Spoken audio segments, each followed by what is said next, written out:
Everyone, this is Tim here from Your Six Studios. Today in this video, I'm going to show you how to set up your dash cam on your Tesla vehicle. So you can see my Sentry Mode is active, this little red icon. But let's go on down to controls, hit this, open this up. Now what we want to do is go on down to safety. Once under safety, we can enable Sentry Mode. So if someone comes up to our car, we can see that they were near, and I'll show you a little clip of them. So we can go on down to dash cam right here. And make sure dash cam is set to auto in case you get in a collision or crash or something like that. It'll automatically save those clips, or if you have to brake hard or something like that.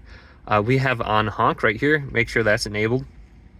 So you can manually save it by honking your horn. So that's a good way to save it if you ever need to beep at someone, or if you want to save a clip real quick. Press this button. Might annoy someone, but that's okay. We can also save it manually by pressing this icon right here, the dash cam icon. If you don't have this, just tap the three little dots, and you can see we can just drag this down here now and just put it under my apps. That's how you get it there.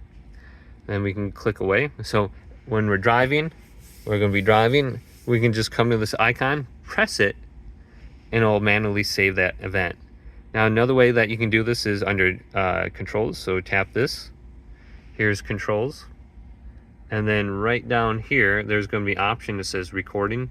You can tap that and it's going to save that recording. Okay, so that's saved. We can go down to our dash cam now, tap this button right here, and we can see all our different recordings here. We can go to saved. We got manual saves. This is me tapping that button on the screen, and we can go to this, and here's my event. It's me in the garage. Okay, then we got the different options on here. Manual saved, honk. I haven't used it to honk. Let's honk.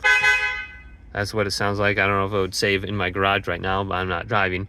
But we also have emergency brake. If you have to brake really hard, it'll save that clip in here as well. Then here's my Sentry Mode clips. Let's see if I have anything in here. I have this guy that approached my car at Walmart for some reason. He's just looking inside, and you can look through all the different clips on here too. You can see the grid of each camera, and then he goes to the rear and he starts looking at that. So not really sure what's going on, but if someone approaches your car, you can see what's going on with them really easily. So hopefully this video did indeed help you out.